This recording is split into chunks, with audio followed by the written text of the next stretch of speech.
Space in 2015 to about, where I did, ICO fundraising, I did ICO advisory, and sorry, yeah, and that's where I met Josh. So I'll let Josh take it from here. It says it's muted. I'm muted. Okay. No, I heard it. So I'm Josh. Yeah, you've seen me as Quest. I'm ZQuestZ on Twitter. I'm also ZQuestZ on GitHub. I've been a developer in the open source space for about 25 years. I've worked at Coinbase for about 4.5 years, building out most of their back-end systems around blockchain integrations and processing of transactions. I've also worked for Oakley doing video work and e-commerce work, and I've done work all over the industry. And I got into blockchain about 2009, right in the beginning. I read the white paper. I thought it was really interesting. And then I was playing around with it, and then I stopped for a while, and then got back in a really big way in 2015. And I'm just like diehard about the blockchain and alternate ways for people to trade value trustlessly and decentralized. And this NFT market really is something I'm passionate about. Now I get to work with amazing people like the Petrol team and Sean and Alan, who I'm going to introduce next. Awesome. Thank you, Josh. Hi, everyone. Super exciting for us to be here and to share the journey with you guys. We'll give you the quick elevator tour of Petrol. Petrol is a company that has been around for 18.5 years and was started by myself and my partner, Ben, and we've been in the gaming space for 25 years. And we are absolutely blessed to be, marketing and in that gaming space, and having worked on all these games that we'll talk about throughout tonight. But from our journey, having launched some of the biggest titles in the world, we've brought about 1,500 games to market. And about 5 years ago, we got into character development. And a lot of the developers and publishers that we work for, they come to Petrol to do their marketing campaign, and along the way, they'll tap us for, an opinion on what the character should look like, or, how we feel the playability will be. And that expertise that we've learned from just having worked on so many titles grew into a division of our company. And so Petrol, when you go to our website, it's petrolad.com, you'll see our work, and we are the branding face of a lot of amazing games that amazing developers and publishers put out, from, all the Dark Souls series. We've done about 14 Call of Duties, and a lot of mobile work as well. We launched Cookie Run Kingdom last year. So we're in the space and we're deeply embedded in it. I'm the chief creative officer. Sean is one of my lead creative directors, and Alex, who you're going to meet in a second, is also one of our lead writers. And for us, this was an opportunity to be able to create these characters from scratch, and to be able to do it out of our love for gaming, having been in the space for so long. But for the first time ever, as opposed to us being a white label service to all of our great partners that we continue to work with, this was Petrol's opportunity to really throw our hat in the ring from the very beginning and create this world, this universe, this character, and the whole fiction from scratch. So it's an incredible thrill for us. It's been a 3.5, close to 4-year ride. Stuff that you see behind us has been a labor of love for all that time. And it continues. So we're thrilled to share all this work with you guys and tell you more. So with that, I'll hand it off to Sean. Hello, Sean here. Sean on Discord. Don't really hide my name too much there. Pretty much been involved with Petrol for 10 years. Eventually became the creative director and working with a lot of high-end projects, and really helping bring. We got involved with the Clementine property, and we really wanted to bring that to life and create a new IP. And we were heavily involved in bringing that to life, the visual identity, everything you see behind us in terms of where it's at. It took a long process, 3 years to really get it there. We can also share some of this early work a little bit later in the video to really show you what it took to get to this level of quality and this visual direction. Yeah, and also on the call with us is Alex, who's behind a lot of the writing. Hey everybody, I'm Alex Daltos, and we're all big fans of both. Obviously, very entrenched in the gaming space. We're also big lovers of cinema, and for me, it was both two-pronged love growing up, and we're been really excited to do this. Kind of bring all this all this talent together. It's a really great pool of people. To bring together something that's, not just, it's visually stimulating, it's gonna be a great game. And it's also gonna have, this great, we're big fans of these, coming of age stories, those kind of the Ron Howards and the Spielberg movies and things like that. So, we're really excited to, bring all this great stuff together and this great team together to, deliver something that's, powerful on all levels. So, nice to meet you all.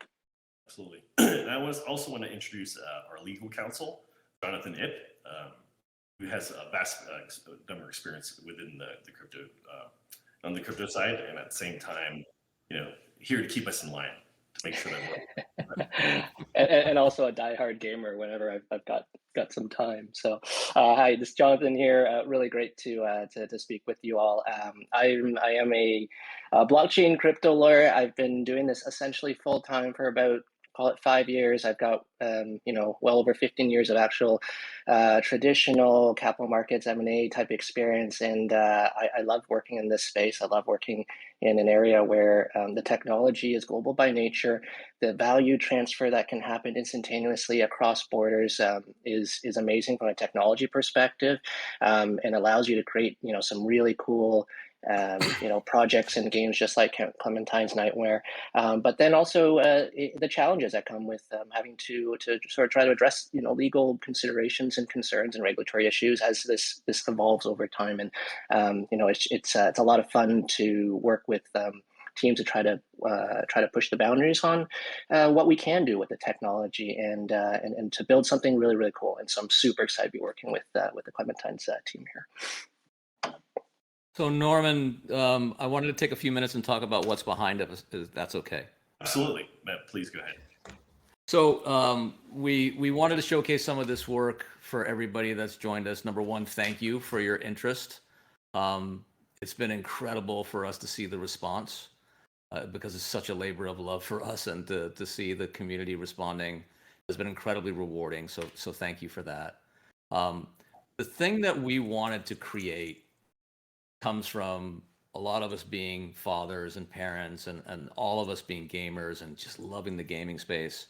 Being in this privileged position of having worked on so many different genres and met so many talented people along the way, we wanted to do something that was game based from an experienced POV around a narrative and a mood, and something that could be shared with a 10-year-old who, maybe is interested in that stage in their life when they're just getting into graphic novels and they're starting to think about comic books, and the 15-year-old who, is living that life digitally, down to that CCG player who's in their 20s and 30s, and maybe even the lapsed player who's in their 40s and 50s, who finds this place, Clementine's Nightmare, a safe place to come to where they can share that love of that gaming within our universe. So the journey that we've been on in creating Clementine, and Sean will talk a little bit about where the name came from,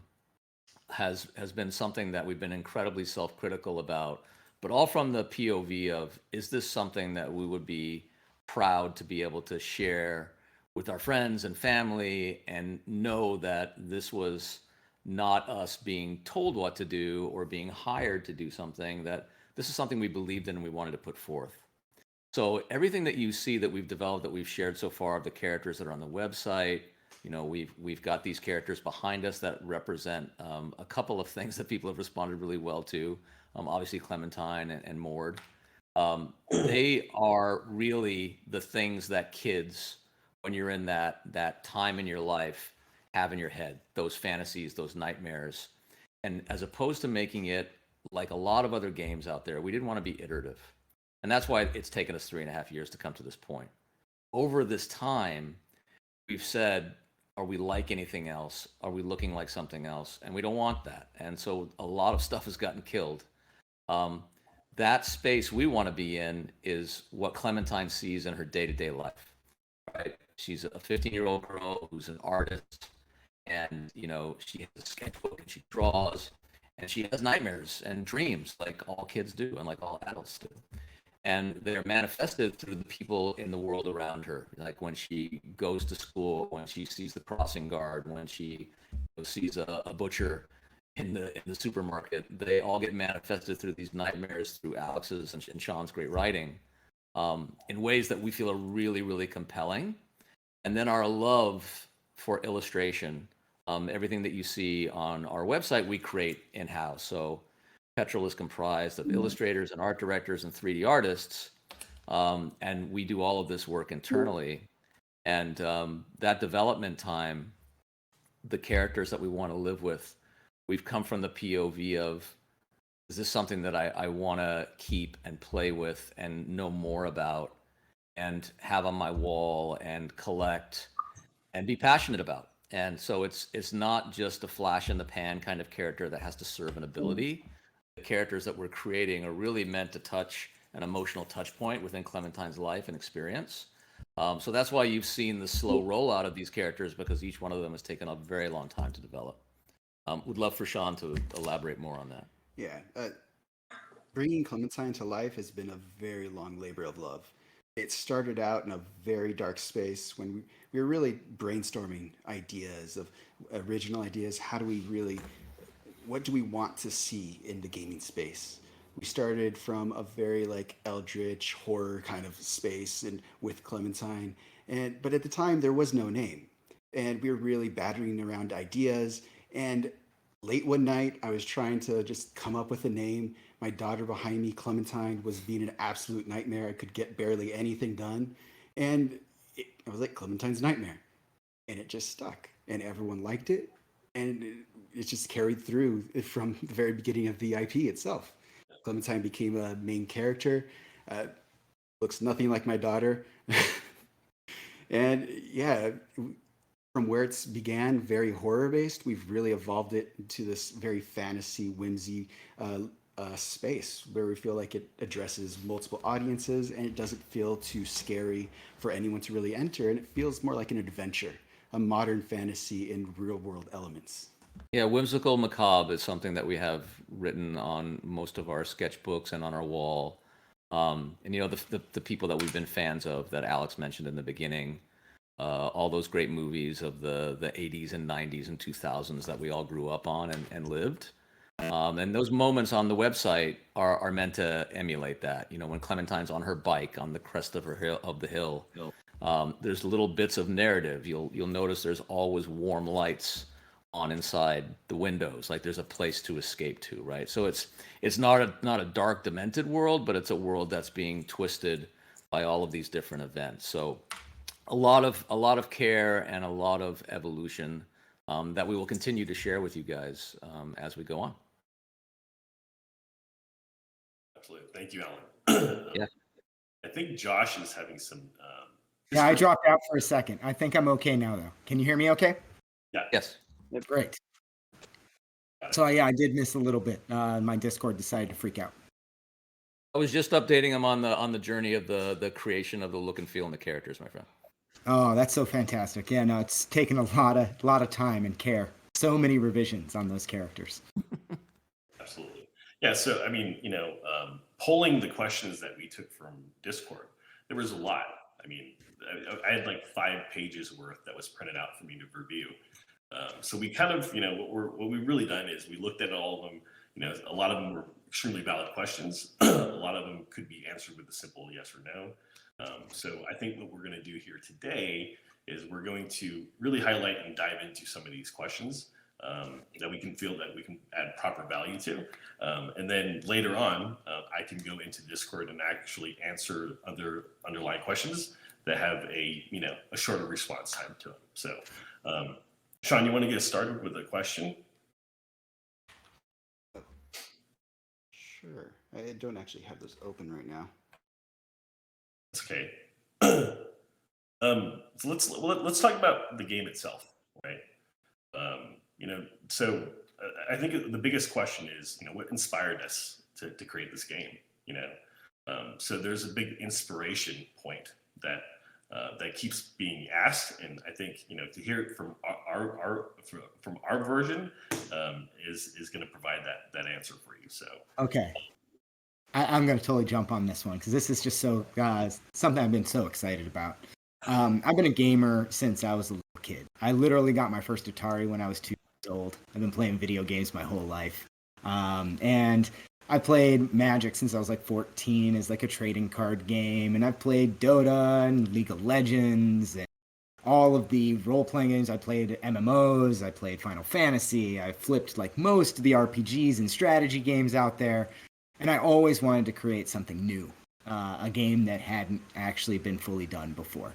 And so this was an opportunity to take a lot of those mechanics from all of these games that I love and build something that is a little bit more action-packed in the strategy, in the TCG genre, but is a lot more action-based. And we've just been working on something that's a lot different than I think what other people have seen, but will feel very familiar because the mechanics are coming from a lot of these titles and is something that we've absorbed over all this time. And Sean, when I first met him, right? So I had been gaming for 30 years before I met Sean, right? And more than that. And he was somebody that I could just sit and describe things to at a high level, and he just got it. And so for the last 4 years, he's been an amazing resource where I can go back and forth, and he's coming back with different mechanics. And we've designed a half a dozen games before we decided that this is the one we wanted to go to the community with, and this is the one that we want to build. And we've had printed cards, we've had little visual like web demos with like card-based semantics. We've done live action, kind of like more glitzy, real-time stuff that we did some promos for. But ultimately, where we're at now is the happiest I've ever been with regard to Clementine, and it's just the right moment to do this. I'm sure Sean could probably provide some more on that too. Yeah, there's been a major process getting to the game to the spot it's at. We started at the kind of at a card game based spot, and we didn't really feel like it was working for where we wanted to get. And we kept building new games, iterating on them, figuring out what worked, what didn't work, and eventually it ended up in a spot where the card game is actually only about 30% of the game itself. Like the rest of the game is much more action oriented. I can't get into too much detail about that part because I don't want to give too much away, because it is a game that really hasn't been done before. It doesn't resemble anything on the market. I can just say it's a little bit of this game, that game, and this game if they all had a child together kind of talk. Yeah, and also, I mean, I think we're also kind of careful with that question as well, right? Because people are always asking, like, well, what would you compare this to? You know, well, the answer is there's so many different titles that have some influence to that, but I don't think we're really building anything that actually resembles that in its entirety, right? We're creating something completely fresh and new. Obviously, that bar is set pretty damn high for us, right? And it's going to be an interesting journey to see how far we can get there, right?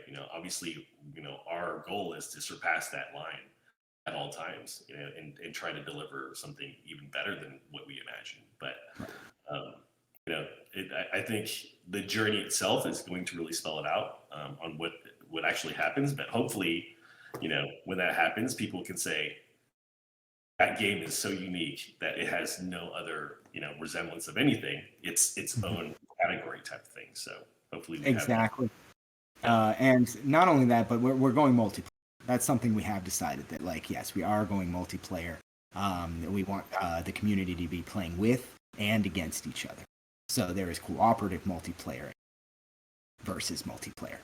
And so that world of engaging our users where they can play with their friends and level up their characters, and they have these elements of all these games that they played in the past, but in a way that provides a lot more action, and I think a much more dynamic environment, especially for mobile. So we're targeting desktop first, and that's so that we can do better iteration speed. We're using the Unity engine. That's something that we can disclose.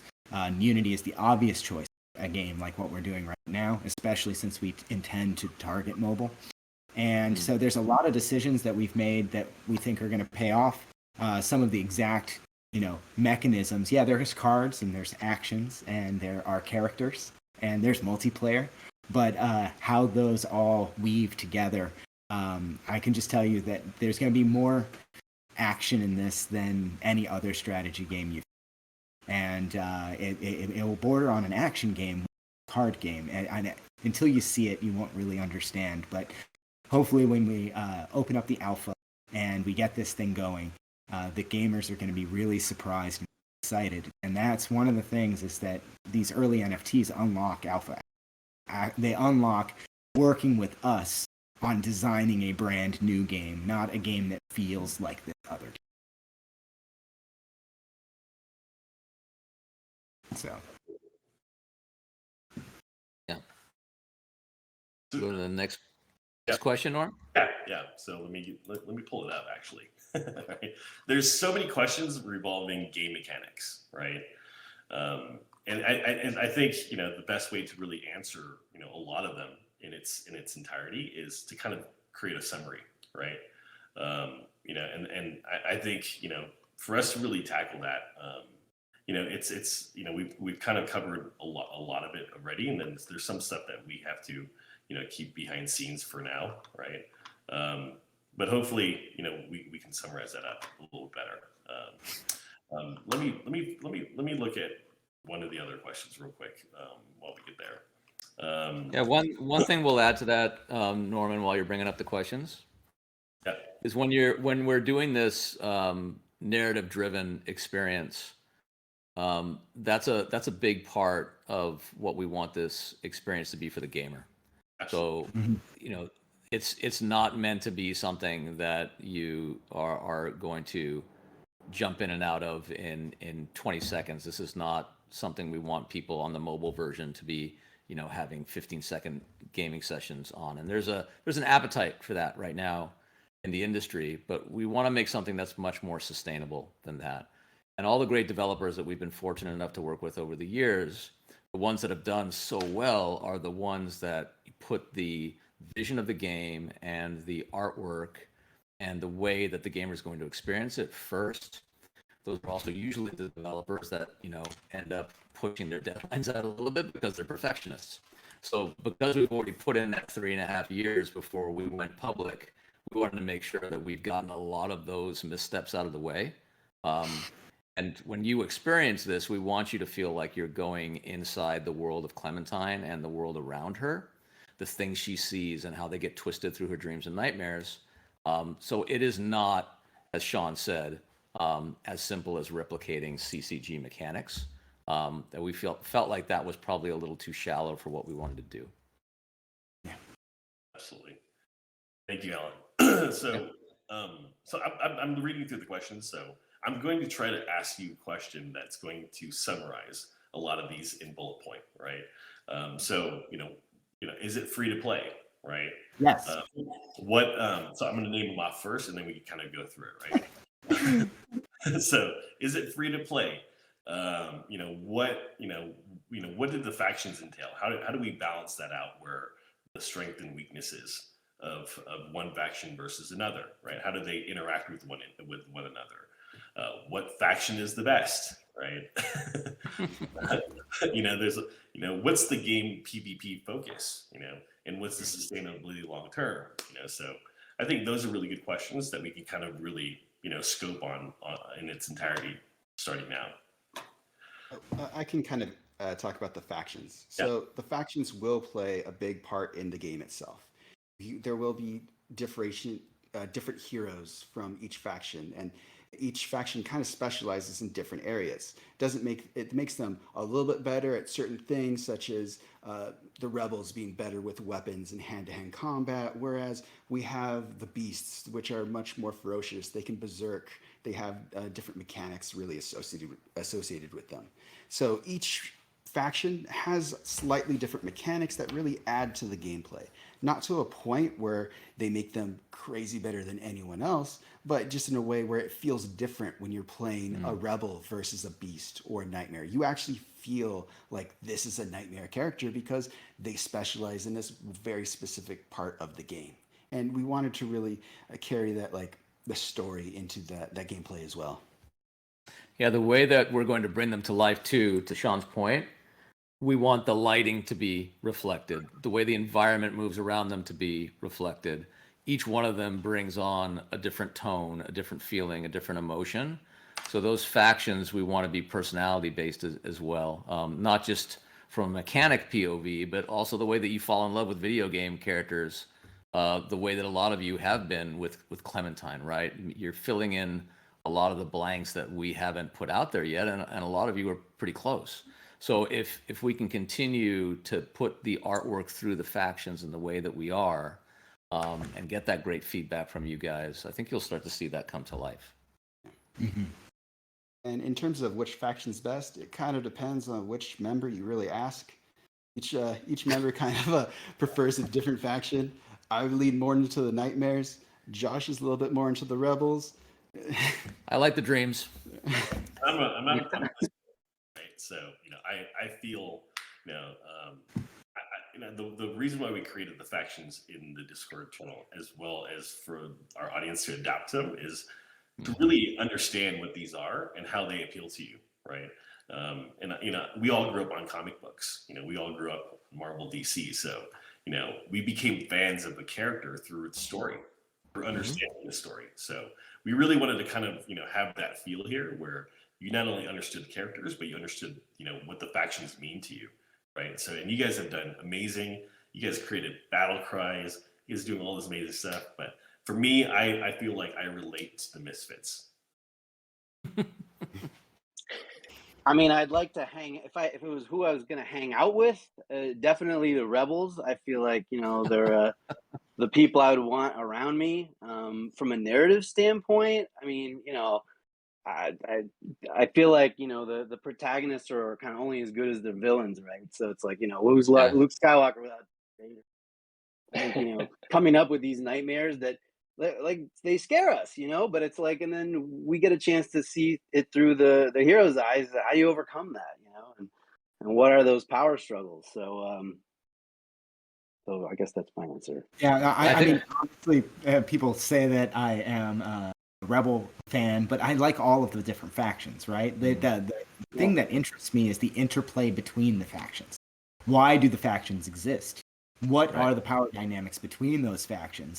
And for instance, yeah, I like the Rebels a lot, but then out of the characters we've released so far, I love Twee. Twee is just too cool, Like I love the animation of coming off him. He's got little mushrooms on his toes, That is just so cool to me as a character. And we have so many other characters in the pipeline. When I look at a character, sheet that we put in internally, it's like got 150 character ideas on it.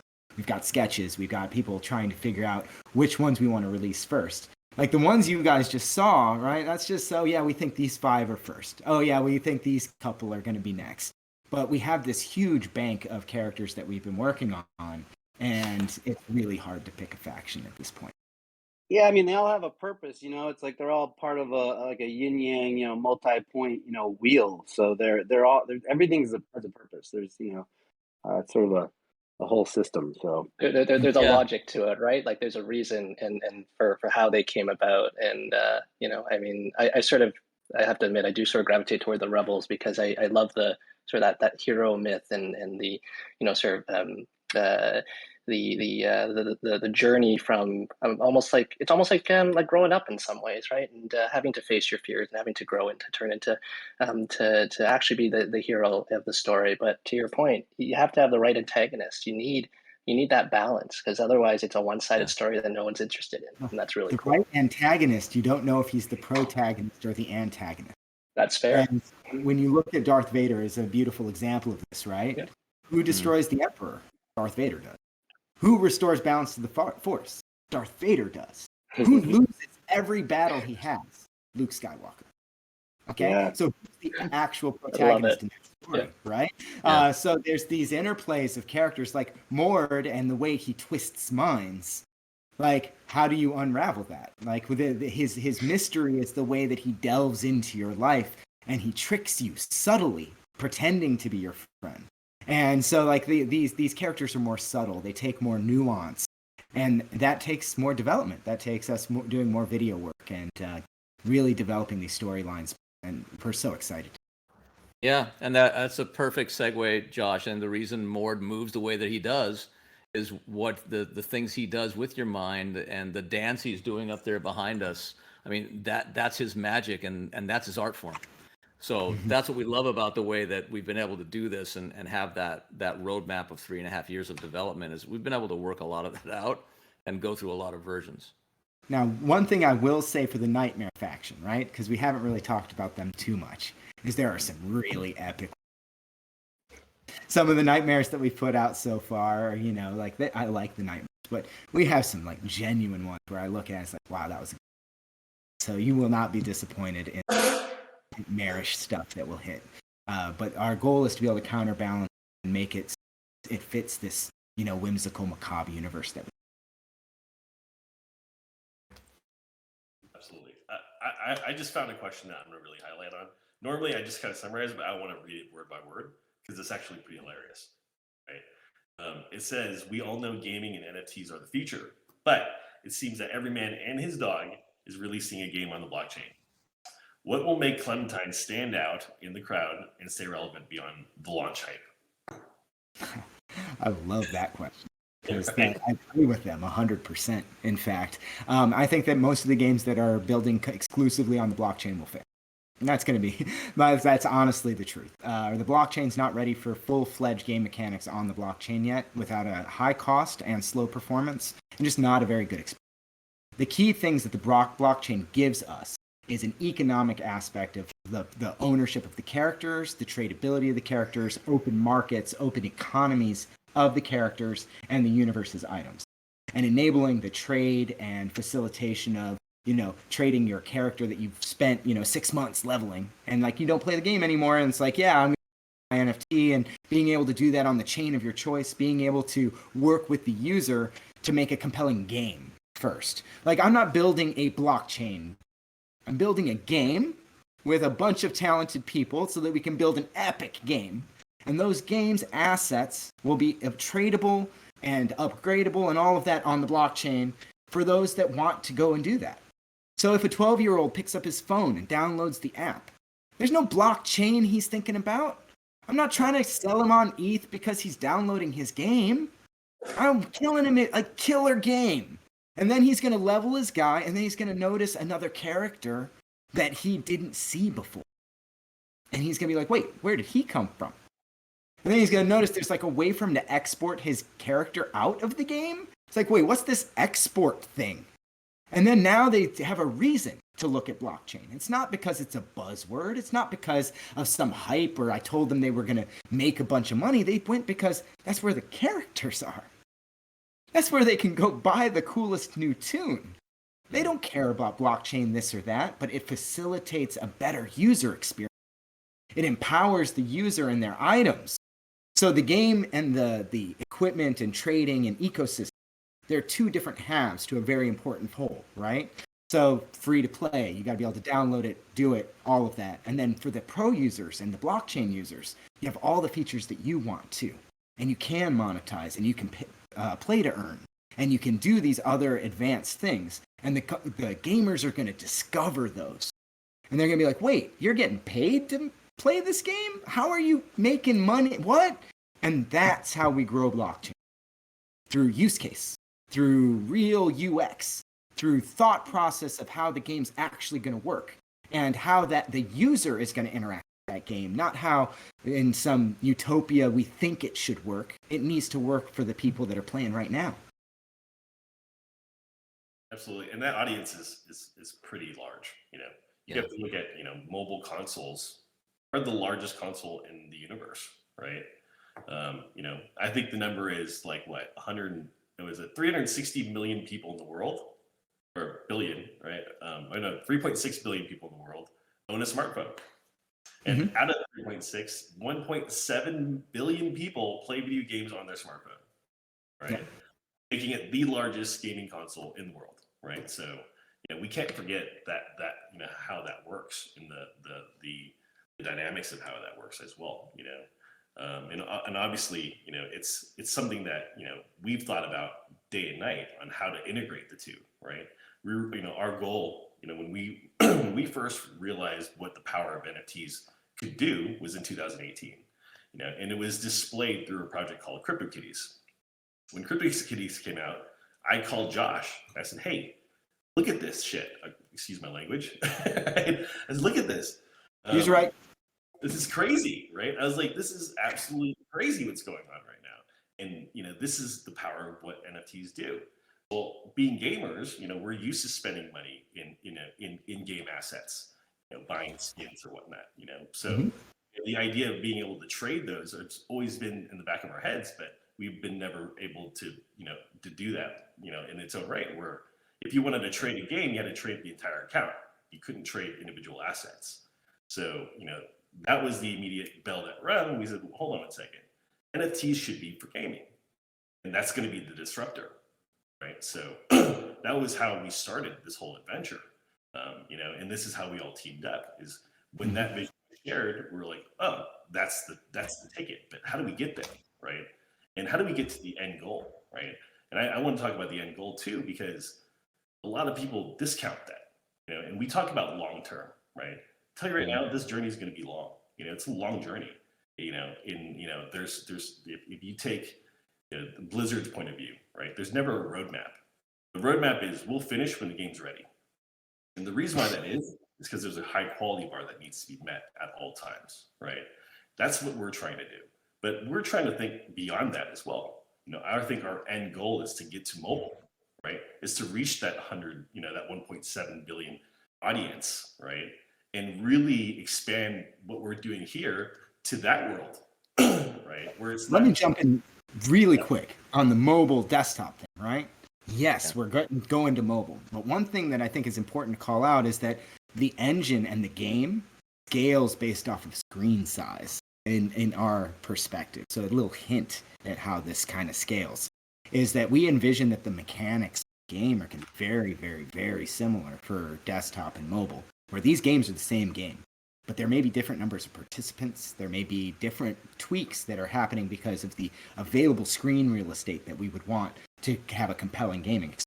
Obviously, if you're trying to fill 5 inches versus 42 inches of screen, there's a big difference on what you need to do on the gaming side. We actually think we have an engine that allows us to address some of the issues, and we're going to be playing around with that a lot when we get to mobile. And that adventure to get to mobile, alphas and betas, all the community is going to join us in it, which is going to be amazing. Sorry, I jumped in. I think that was perfect. And I think the best. There's so much to talk about, right? We could literally be here for hours on end, talking about how we evolved this. And this is behind the scenes. This is what we do. I talk to Josh and Sean literally daily. We spend late night hours where we're just talking about how things should work out. Next thing you know, it's 7 a.m, right? So those that's kind of what takes place. So we can talk for hours here, right? And that's how much content that is going on, and that needs to be displayed. So, but yeah, so back to the core things. Let me find another question. NFTs. So how do we add value? So the big question that keeps being asked to us is, how do you add value to the NFTs, and how do you sustain value over time, right? I will start off with my bit, So, as an NFT collector myself, right, I understand the NFT community, how it works, right? And everybody wants extreme value, right? Who doesn't want to be the next blue chip, right?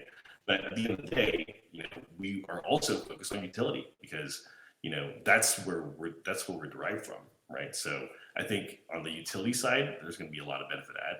There's also going to be a lot of events that we're going to, add, and we're constantly looking for ways to to add things to the universe that's going to add benefit and more value to the actual NFTs itself. But I'll pass the torch to Josh on this. Okay, so on the NFTs, there's one big difference between what we're doing with NFTs, especially for the Genesis collection and the first 2 phases, is most NFT sets have like 10,000 of the same character, right? I got 10,000 apes. I got 8,000 pudgy penguins. Right? It's the same character. We have a lot of characters. We're not putting out 10,000 Clementine NFT. There's going to be 500 Clementine ever on that Genesis section. Now, we're going to have the in-game NFT, but like we said, I know this is far-reaching, but we look at this as a universe play, right? Video, games, shorts, potentially, comics and those types of things are all on the table for us as a team. And in that universe, look back and imagine that you could have bought a 1977 Star Wars NFT of Darth Vader, and there was 500 of them. And every movie, you got like sneak drops of their videos and posters, and you got value adds in their games for every game that touched the Star Wars universe since that NFT was dropped. That's the experience we wanted, these Clementine NFTs. So that may start in our first game as unlocking all the items in the first game, so everybody's got an awesome deck to play with, and it's because you supported us early and you got these massive unlocks. It could be that we're doing some other property with Clementine later, and we have found ways that we can reward you for getting this entire universe started. And that's our lens. So hopefully that provides a little bit of understanding of how we look at these NFTs. It looks like we're releasing 15,000 NFTs over these first 2 phases. In reality, we're doing 30 characters. There's 500 of each. Do you like Twee? You're going to be one of 500 Twees. And we're not doing mashups. So like, how you get some of them where it's like, man, that shirt didn't match the pants, and it looks his boots suck, and his background was kind of lame, or whatever is happening because random roll on your NFT. The difference is those 500 NFTs, there'll be different rarities and different roles on that NFT. But they're all going to look just as good as those posters behind Alan and Sean right now. They're not going to be a bad NFT in the set. You're not going to be disappointed by the NFT you got. And that's the really quality bar difference that we're looking at here. And I want people that are going to be in this with us for years and help us develop this world. That's why we've been such a fan of the fan lore and all of the art and pushing that so hard. Yeah. Absolutely. All right, I'm gonna do another one here. It's what is what do we hope as to deliver to give the NFT gaming community as a takeaway, right, from Clementine's Nightmare, from the interaction of the project and its game, right? Yeah. So Pretty much what we want to deliver here is a really fun game. You get into the space like of other NFT games. There's not many out there that I would consider very fun, or what I really want is you to come into our world and be like, oh my God, this compares to the League of Legends, the Call of Duty, something that you really want to come and play because it's an amazing game. And the NFTs just add on to that experience. It's just really evolving the space and really elevating the brand itself. Yeah, it's about creating something relatable in the way that you guys have all reacted to the characters that we've created so far. And Clementine being so real, that's really, really important to us. And we'll continue to take that feedback to heart and listen and read it all. Because it's important, right? The games that we see that have maybe come to the space understandably as a financial play, that's definitely not what we're doing, because those things are short-lived, and we really want this to be about something you relate to and you think about when you're not playing it, and that comes down to storytelling. It comes down to that warm feeling that you get when you're engaging with the product, and that's what we're working on developing. So it's key when we think about that, about how the NFT experience is as well, right? Because that takes a lot of work on our part and a lot of development on our part. And to Josh's point, we want that to be a special moment. So we've taken all of that into consideration for sure. absolutely. And I gotta say, I mean, I'm the one who's checking the Twitter messages every day, and it's a lot. There's a lot of DMs in there, and I go through every one of them, and we're getting a lot of heartfelt messages, right, about how this, how their daughter, is related to this project, where they love the art, or they have in love with Twee or Clementine, one of the characters. But it's heartfelt stories that that really hit you, where there's where it means something to them, right? So I think the takeaway here is we would hope that resonates long term, right? We would hope that people look at this and go, wow. And in terms of the NFT side, I hope that they can look at this and take it as a learning lesson, right? Because what we're going to do is we're not only building the game, but we're building the game with the community, right? Where it's going to be a transparent process. We're going to show you what it takes to build a AAA level game and build it to this magnitude. But not only is it a game, we're going to show you what we're doing in terms of the universe itself, because that's the way we look at it, right? So it's not just a title. It's also a universe that we want to continue to build upon time and time and time again, right? And we're doing it in a very unique way, where we're not closing the doors, where we want to get the community involved. We want to teach you a lesson where you can walk away understanding what the elements really are and how they take place. So I think those are the big two takeaways here. Is I think we've accomplished a whole lot in the 2 weeks that we've kind of been out there. We haven't really done much marketing, but the community itself has kind of tumbleweeded to the point where we're at today.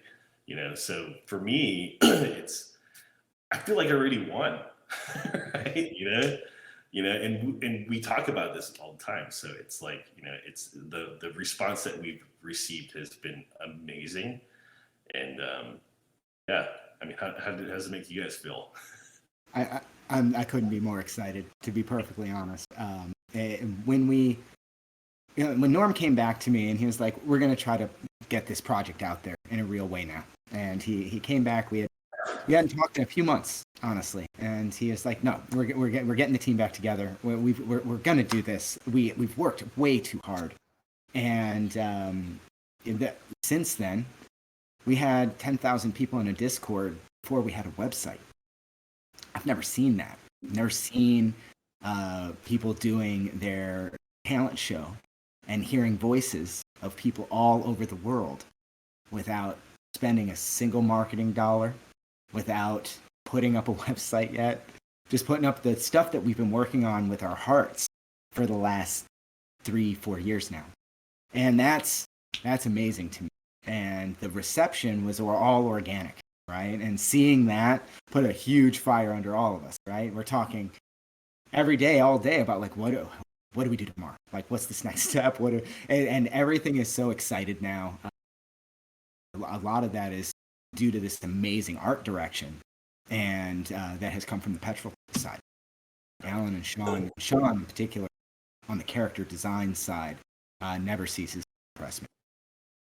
Absolutely, yeah, and you know, just to to jump on that a little bit is, you know, we've been through a lot over the last 4 years. It hasn't been sunshine and rainbows the whole time. So, you know, there's a lot that we went through, but I think it all happened for a reason, you know. And it led us to this point where, you know, I remember calling Alan, you know, and I went to dinner with him and I said, hey, I think the time is now, right? And to really, you know, drive this project to where it needs to go today. And you know, I think timing had a lot to do with it. You know, we went through a lot of different variations of the assets itself, right? But also we matured with it and the industry itself. We got to see the NFT industry evolve over the last year and a half. You know, we got to see the gaming side evolve, right? And we got to see where to set the bar, right? So that's kind of, you know, where we're at today.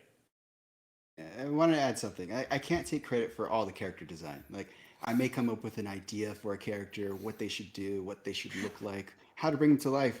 But Alan and an amazing team of artists really brings it to the elevated space, like beyond what I could do myself. Like, there's a team of 3D artists and illustrators that really brings it to where it's currently at. And that's where we get our AAA quality with our artwork currently, and we really want to bring that to the game itself.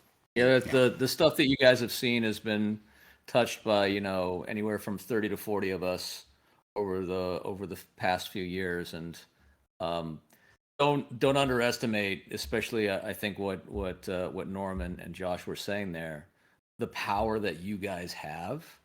We've been in the gaming business for, you know, 25 years.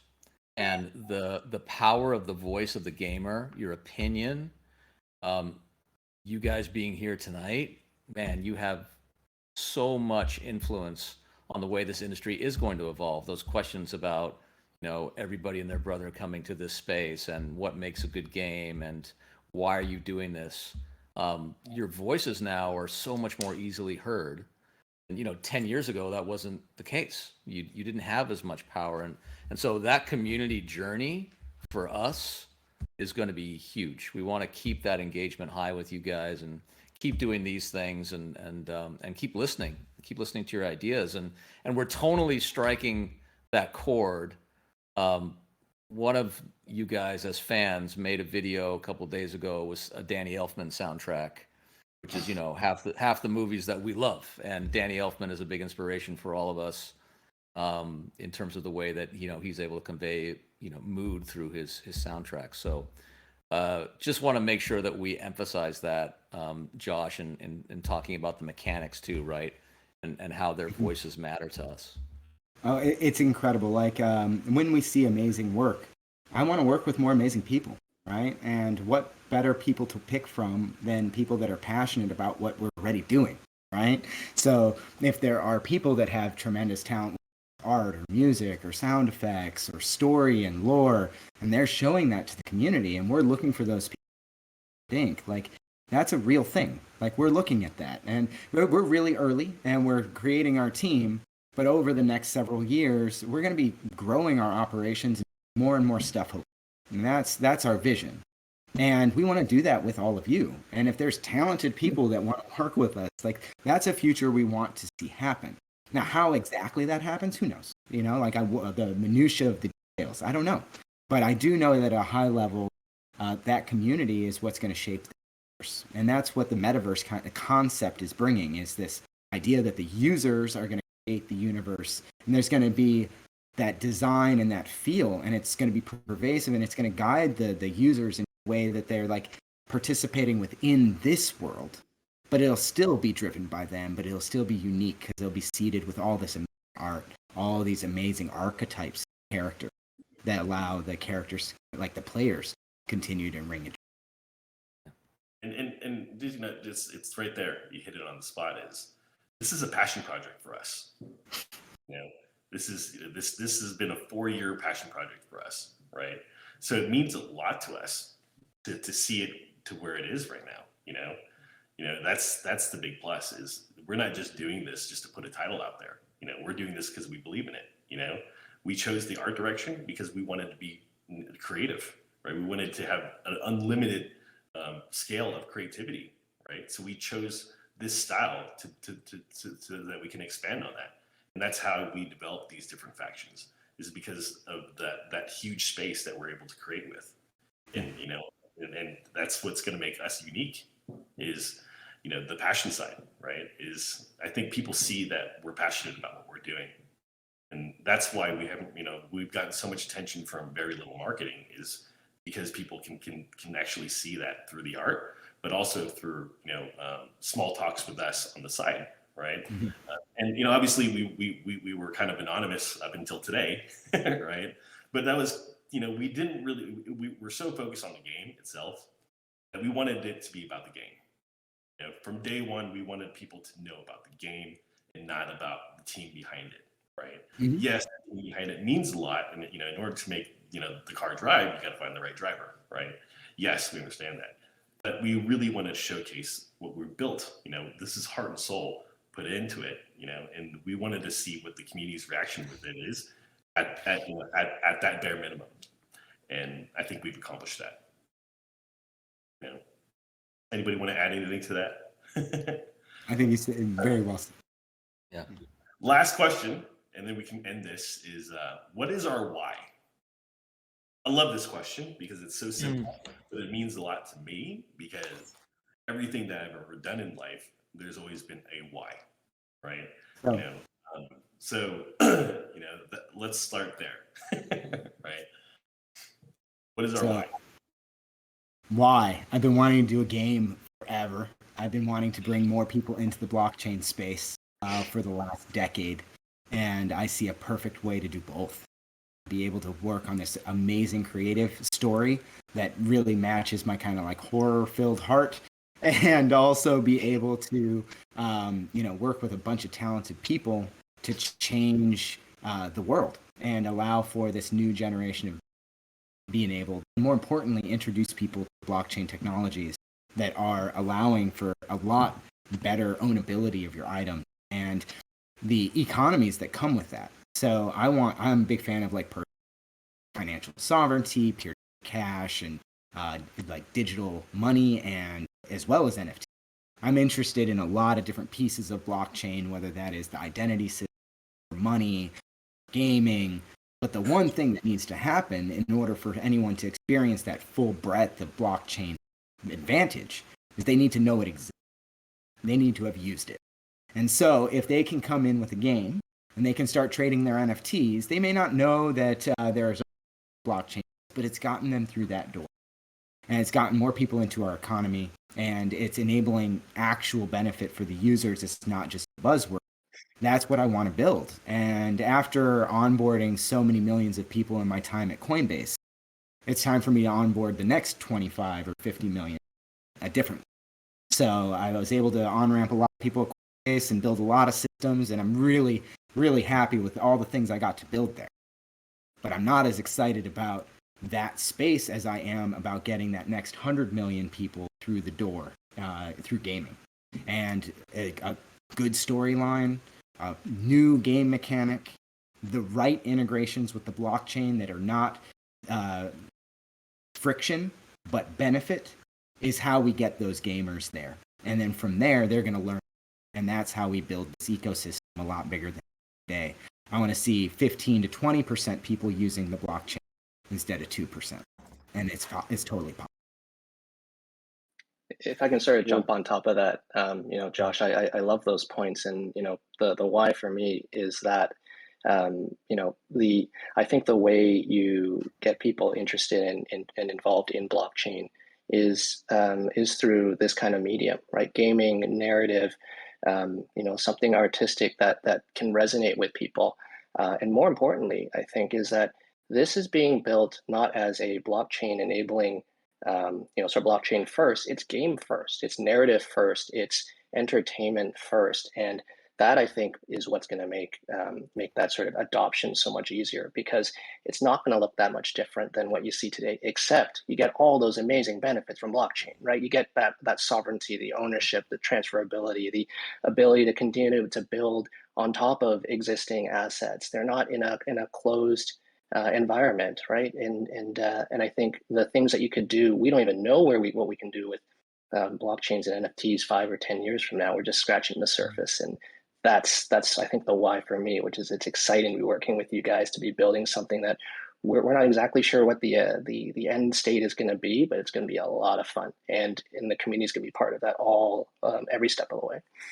Yeah, I was just gonna say, I mean, for me, it's like telling stories in new mediums that are also interactive, and doing these new things and trying to trailblaze with this group of people, doing kind of new scary things with people that you trust, people that you admire and you're inspired by. And it's like, we're all each other's audience first before it gets to you guys, and we're all just trying to excite each other, and we really care what we all think, and everybody brings great new stuff to the table. So for me, it's that kind of lighting up on all those quadrants. It's super exciting. So that's my why.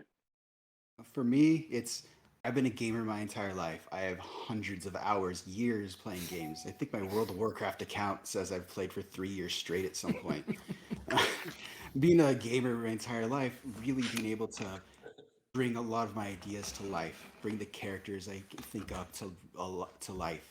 Like I've created random games here and there, but this right now is like kind of an avenue to really take it to the next level, a way to really integrate the blockchain, my second passion, to really bring those worlds together in a way that makes sense and do it in a way that's gaming first. And so we can get more people really into the blockchain as well. Yeah, I guess I'll go last, guys. I mean, for me and for Petrol, definitely wanted to make something that my wife and daughter would be proud of and enjoy playing together, and that's rare. Happens quite a bit in the mobile space, but probably second and maybe most importantly for this phone call is what Petrol does is we're able to represent and create the face of a lot of these great games that they hire us to do the branding for and the marketing for. And in our travels around the world and working with the developers in Japan and in China and Germany, Stockholm, you see the work, and sometimes that's the one thing in a kid's life or even a young gamer's life, that box on the wall, the screensaver, the trailer that they've watched 100 times, that escape may be like the only positive thing in their life. And it's really important for us from the Petrol POV to create something like that. The expertise of Norman and Josh and everybody on this call, it's nothing if we don't create something that we feel we want to share with everybody and not just a small audience because it's either too violent or it's too dark. Great stories are able to be shared with everybody. So for us and for Petrol, how do we tell a great story and create that next thing, which it seems like Clementine is starting to do by your reactions, the way that you're reacting to her and the way that you're reacting to her plight and her story and the fact that it's called a nightmare. That's so incredibly rewarding for us. So I think that's the Petrol why right now is what a privilege to be able to do that and have you guys respond so well. Absolutely. Thank you, Alan. I think my why is along the lines of everybody else's, right? But, I think more so I want to make history. I'd love to, to just make history and disrupt the gaming market. Right?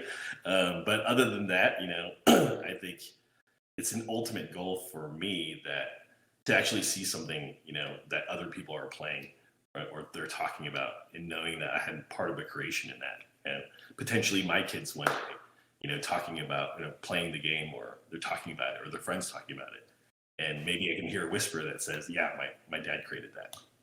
Right? Like that would be amazing for me, and I think we all want to have these huge achievements in life, right? And I think that's what we stand for, and I think with the reason why we created Pixelated Inc. was to create that why, and also to do what we want to do, right? We wanted to kind of create what we wanted to create without boundaries, and I think we've done that to the T. So hopefully do that. Yeah. Of course, my mother. I'd love to her be proud of me for once. So. But yeah, so that's it. Well, thank you, everybody. I want to personally say thank you to the entire community, to all the fan lore submissions, all the story lore submissions. You don't think we're reading the stories, and if you don't think we're looking at the art, we are, right? It's a lot that we're going through, and it's very motivational for us, inspiring. So, keep that coming, because we never want that to stop. So, whatever we have to do to keep that coming, we will do. Yeah, I've been reading the stories and looking at the art every day, and it's one of the happier moments. Absolutely. And honestly, I think I get just as much joy out of the younger submissions that as I do some of the fancy.